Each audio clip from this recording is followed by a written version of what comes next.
모든 사람이라고 하면 사람들마다 어떤 이유에 있어서 그 사람의 인생이 달라지는 경우들이 있습니다. 이것을 우리는 동기부여라고 하는 말을 합니다. 어떤 동기 때문에 그 사람이 새로워졌다, 새로운 인생을 살아가고 있다라고 하는 것입니다. 전혀 요동하지 않는, 그리고 때로는 자신의 정체성이나 인생의 목표가 없이 내가 왜 살아야 하는가, 이런 어떤 생각 속에 무엇인가 계기가 되어져서 그 이유 때문에 자신의 존재성도 그렇고 인생의 목표가 분명해져서 새로운 인생을 향해서 새롭게 삶을 살아가는 그러한 모습들이 있습니다. 여러분, 초대교회는 성령의 강림의 시대였습니다. 그리고 박해의 그런 시대였습니다. 이들에게 있어서 어떤 동기부여라고 한다 그러면 하나님 그리스도께서 승천을 하시고 다시 오시겠다고 하는 이 재림의 신앙으로 그들의 가슴은 뜨거웠습니다.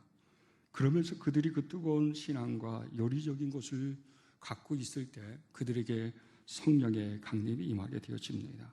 성령의 강림을 통해서 그들이 누구인지 그리고 어떻게 살아야 하는지에 대한 목적의식이 교회 공동체나 성도들에게는 분명했습니다. 오직 하나님의 나라 그리고 복음을 전하는, 그리고 그들이 믿는 자들과 함께 하는 것 속에서 그들은 그들 나름대로 자신들에 대한 정체성과 인생의 즐거움이라고 하는 것을 경험하게 되어졌습니다. 그러므로 인해서 그들에게 있어서는 그 신앙의 형성을 굳이 얘기한다 그러면 종말론적인 신앙 형성, 현재보다도 미래에 되어질 일들에 대한 그 신앙이 강했습니다.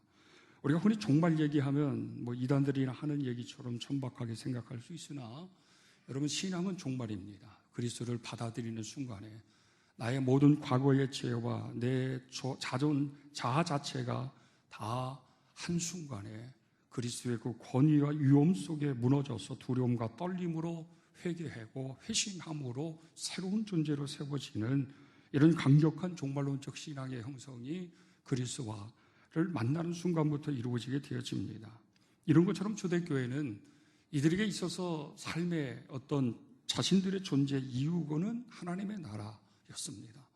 자신들의 인생의 목표도 하나님의 나라에 대한 소망이었고 아버지의 그런 영광 속에 세워지는 것이었습니다. 그래서 그들은 항상 이 종말론적인 신앙을 갖고서 그렇게 신앙생활을 했습니다. 이런 것이 분명하다 보니까 공동체는 뚜렷한 교회로서의 위상의 모습이 강했습니다. 그리스도인은 뚜렷한 그리스도인적인 모습이 강했습니다. 왜? 그들의 삶이 말씀이었고 말씀이 삶이었기 때문에 그 삶 속에서 그리스도가 삶 속에서 그 신앙의 능력과 공력이 나타날 수밖에 없었기 때문에 그런 것이었습니다. 그들은 항상 이런 종말론적인 신앙을 가지고 있었지만 한편으로는 현실적인 면을 뒤집어 본다 그러면 엄청난 박해의 시대에 살았습니다. 여러분 알다시피 예수 그리스도께서 죽으신 그 이후에 사도들의 시대가 도래됐습니다. 이 사도들의 시대는 예수님의 33세 그 이후에 AD 100년, 120년 정도 사이 속에서 기독교의 부흥과 함께 로마 황제의 등급을 통해서 아주 격동의 영적인 혼란의 시기고 박해의 시기였기 때문에 그들에게 있어서의 이 박해는 말이죠. 이것이냐 저것이냐, 내가 믿음을 선택해야 되느냐 아니면 현실을 선택해야 하느냐라고 하는 양자 가운데 속에서 그들에게 긴장감을 불어넣어주고 더 종말론적인 신앙을 극대화할 수밖에 없었던 것이었습니다. 지금 이 박해를 참으면 내가 이 지금의 육체의 죽음을 맞이한다 할지라도 내가 이 믿음을 지키는 순간 속에 하나님의 나라에 나는 세워질 것이라고 하는 이 신앙과 이 소망이 박해를 이기게 한 것이었습니다. 그래서 그들에게 있어서 이 종말론적인 신앙 안에서 가질 수 있는 그들의 그 박해를 극복하는 그들만의 확실한 신앙의 고백이 있다고 한다면 오직 예수였어요. 예수 외에 어떤 것도 그들의 마음, 예수 외에 어떤 것들도 그들의 인생의 중심이 될 수가 없었어요. 예수로부터 오는 즐거움과 행복이 영적인 행복이었고 즐거움이었지 육적으로 오는 것은 일시적인 것이었기 때문에 오직 하나님 나라를 바라보며 오직 예수, 오직 천국, 오직 말씀이라고 하는 것을 부여잡으며 그렇게 살아가게 되어졌습니다. 박해를 얘기한다 그러면 지금 우리가 겪고 있고 우리 역사 속에서 겪었던 박해는 비교할 수 없을 정도였습니다. 당시 AD 81년에서 96년 사이에 한참 기독교의 전성기 시대, 한참 영적인 부흥이 일어나고 성교의 확장을 통해 교회들이 세워지면서 엄청난 그런 하나님의 나라가 도래되는 시기 속에 도미티아누스라고 하는 황제가 등장하게 되어집니다. 1세기 말부터 2세기에 걸쳐서 로마 제국이 강력한 힘을 갖게 되어졌을 때 이런 뜻하지 않는 여러 형제들 중에 우리가 알고 있는 네로나 도미티안 같은 사람들이 등극을 하면서 엄청난 기독교에 대한 박해와 탄압이 가해지게 되어집니다. 여러 가지 많은 것들도 있지만 이들이 종교는 오로지 우상숭배가 극심하는 것 중에 하나가 이들에게 있어서는 이 황제에 대한 숭배였습니다. 오로지 황제가 신이다. 그래서 이 신인에 대한 그런 숭배적인 사상을 퍼뜨리고 선포하면서 신전을 지어지면서 로마 제국의 강압적인 정치를 위해서는 단일체제, 이 한 사람의 신격화를 해야지만 이루어질 수 있기 때문에 이것을 공론화했고 그러면서 그렇게 적화 세력이었던 기독교에 대한 압박과 박해를 가하기 시작한 것이었습니다. 어떤 사람들은 과거로 다시 돌아가서 배교하는 사람들도 있었습니다. 어떤 사람들은 자신의 신앙을 지키기 위해서 공동체들이 땅을 파서 지하 세계를 만들어서 그들만의 신앙을 지켜나가는 이런 유형도 있었고, 이민을 간 사람도 있었고, 이민 가서도 남불래 그 신앙을 떳떳하게 자신의 신분을 내보이지 못하는 그런 사람들도 있었습니다. 너무나도 힘들고 어려운 역경을 거치고 기독교에 대한 박해와 탄압을 아주 이 기독교를 말살하면 이 로마 제국의 이 완성이라고 하는 것이 눈앞에 다가오는 그 순간에 사도 요한이라고 하는 이 지도자만 마지막으로 사도들 중에 그를 없애버리면 모든 것이 이루어질 수 있다고 하는 그 기로 속에 요한에 대한 탄압과 유배를 가행했지만 요한은 아직도 그때가 이루어지지 않아서 그가 본 하나님의 환상을 기록한 것이 요한계시록이었습니다. 이 사도 요한에게 뿐만 아니라 당시의 모든 그리스도인들과 교회들을 향해서 이 환상이 펼쳐지고 그것을 기록을 하고 있습니다. 1장에서 우리가 알고 있는 3장까지는 현재적 상황에 대한 것들을 말씀하고 있습니다.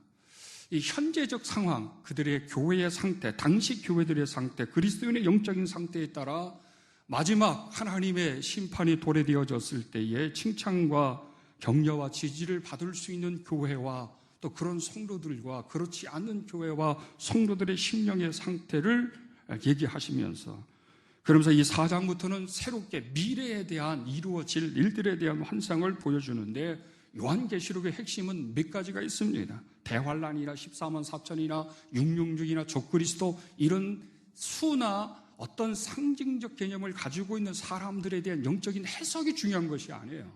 하나님의 거룩한 보좌예요. 하나님의 나라입니다. 하나님의 나라에 세워진 예수 그리스도, 그분의 권세와 능력이 이 땅에 로마의 황제의 권세보다 크다고 하는 사실을, 그 권세의 심판이 어느 정도로 펼쳐질 때 이 세상이 마지막 때 어떤 일이 일어나고 그 속에서 피할 자가 없다고 하는 것들을 이런 인을 띠면서 심판을 통해서 이루어지는 사실들을 설명을 하고 있습니다.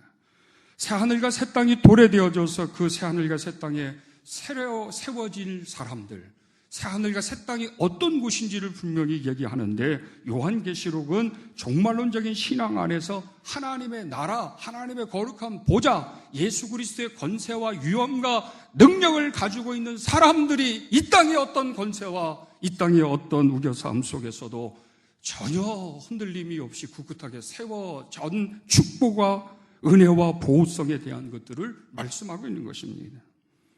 우리 요한계시록을 해석할 때 현재적인 것과 상징적 개념으로 늘 해석할 수 있습니다. 오늘 우리 하나님의 거룩한 보좌 가운데 속에서 내 생물이 등장하게 되어지는데, 이 내 생물을 현재적이고 실제적인 개념에서는 그런 우리가 이 땅에서 볼 수 없는 그런 생물의 모양으로 실존하는 개념으로서 우리가 받아들일 수 있고, 또 다른 어떤 상징적 의미로서의 이 내 생물이라고 하는 것은 하나님의 위엄과 하나님의 통치적 개념에서 그 모든 것들을 이루어가는 측면으로도 그렇게 해석을 하고 있다고 하는 것입니다.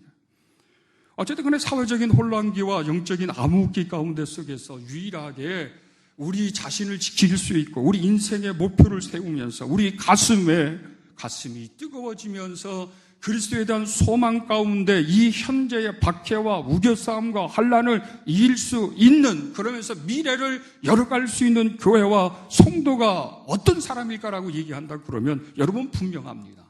하나님의 거룩한 보좌를 사모하고 그 영광성을 갈망하는 교회와 성도들이 미래를 열어갈 수 있는 것입니다. 이들이 주인공이에요. 성도의 최종적인 영광이 여러분 무엇이에요? 여러분의 가장 큰 영광이, 여러분의 가장 큰 축복이 무엇입니까? 라고 질문한다 그러면 사람들마다 이 땅에서 그 영광성과 축복성을 이야기할 수 있어요. 그러나 여러분, 우리가 알고 있는 것처럼 우리의 가장 큰 영광과 축복은 이 땅에서 해처럼 빛나고 영원성을 가지고 존속하고 후대들에게 물려지는 것도 있지만 그것은 시대에 따라 변천하고 가치 없는 것들로 전락되어지기 때문에 영원하지 않잖아요. 하지만 하나님의 나라에서의 영원한 그 영광성과 축복성이라고 하는 것은 하나님의 거룩한 보좌 속에 세워지는 것입니다. 하나님의 거룩한 보좌에 세워진 존재들을 그리스도를 통해서 주신 영생이라고 하는 것을 얘기를 합니다. 영원히 죽지 않는 존재예요. 원래 하나님의 사람으로 지음받았을 때 아담과 하와의 태초의 원래 인간을 이야기합니다. 육신적으로나 영적으로나 완벽해요. 더 이상의 하나님의 진노와 하나님의 심판과 하나님의 교훈도 필요 없이 온전한 자로, 그리스도의 어린 양의 피로서 온전한 자로 세워져서 하나님의 거룩한 보좌 속에 24장로들이나 모든 사람들이 그러한 것처럼 새 노래를 부르며 아버지의 영광을 송축하는 그러한 모습으로서의 환희적 환타지, 이것이 바로 그 영원한 하나님의 나라에 세워진 하나님의 사람들의 모습이라고 하는 것입니다.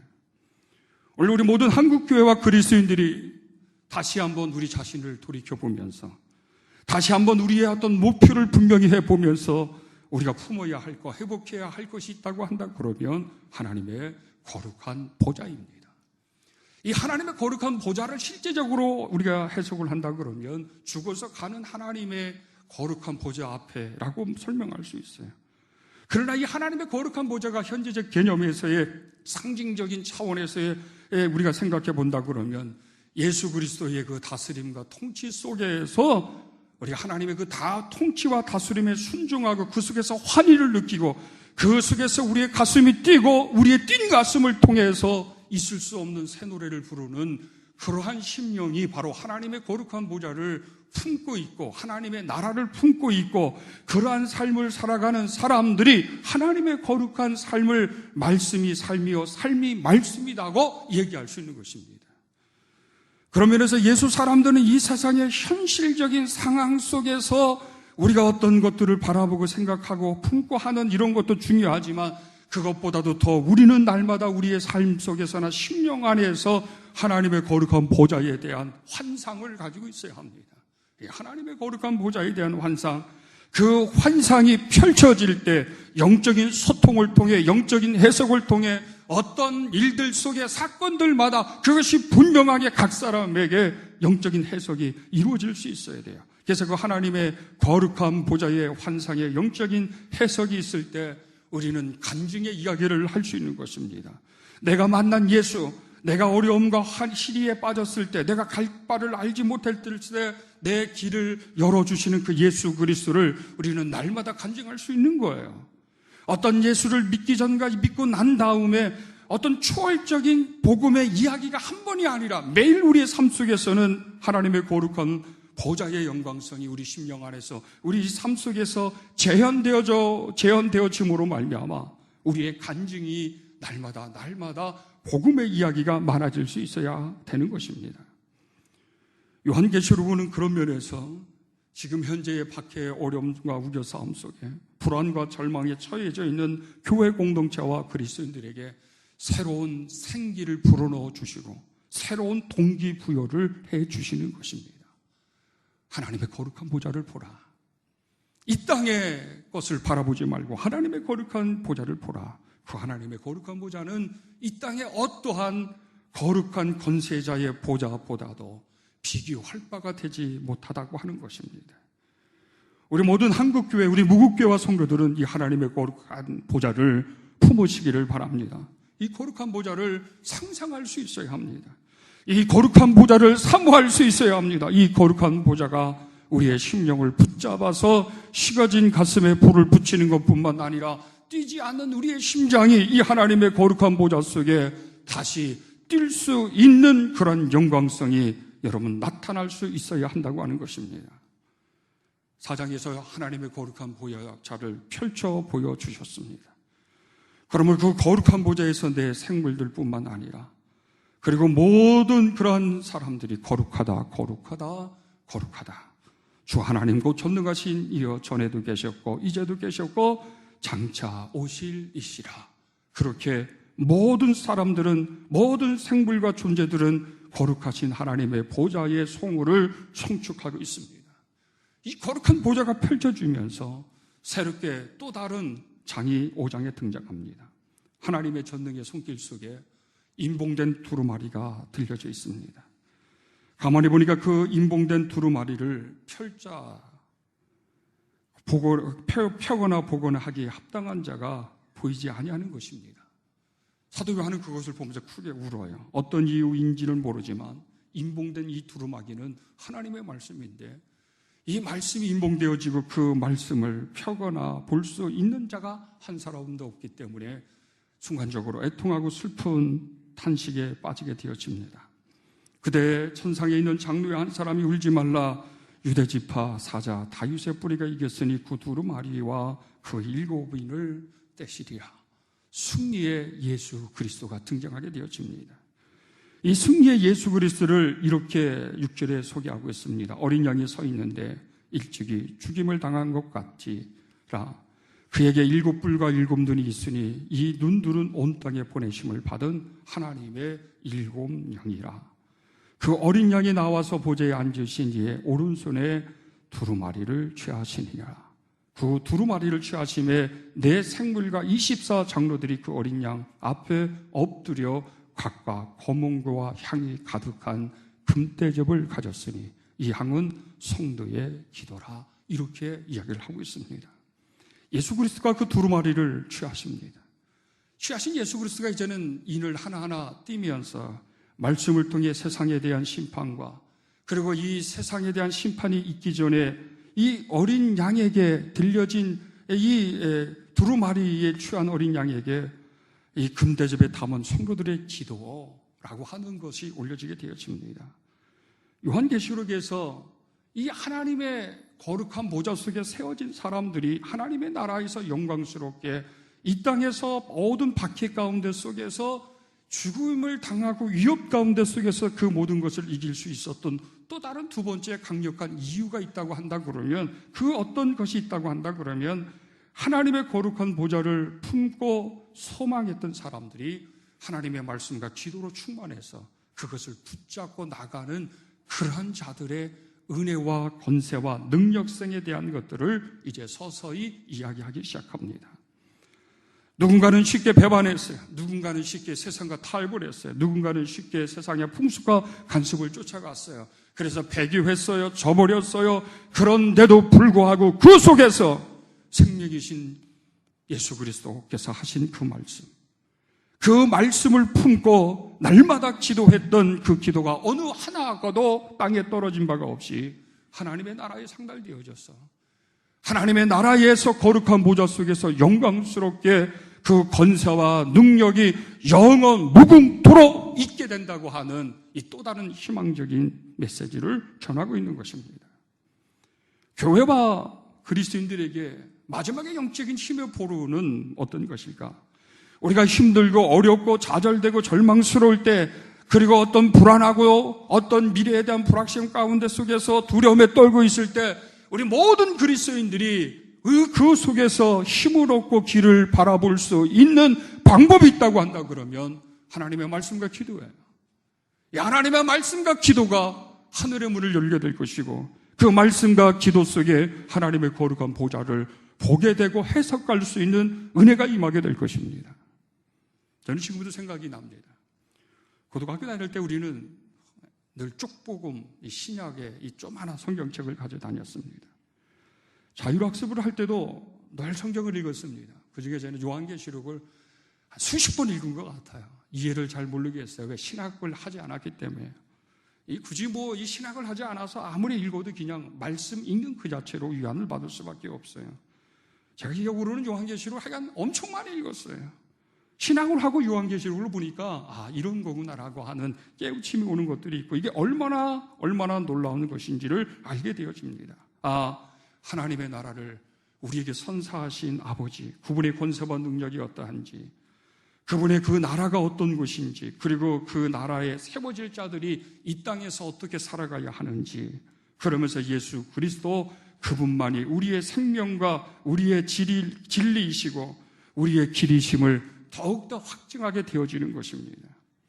이 예수 그리스도를 통해서 은혜 속에 영생을 얻은 자들이 하나님의 말씀을 부여잡고 기도하며 하나님의 거룩한 나라를 소망하는 그 순간 가운데 속에서 천상에 세워진 자들은 천상의 노래를 부르게 되어져 있는데, 그 천상의 노래, 새 예배의 모습이 어떤 것이겠는가?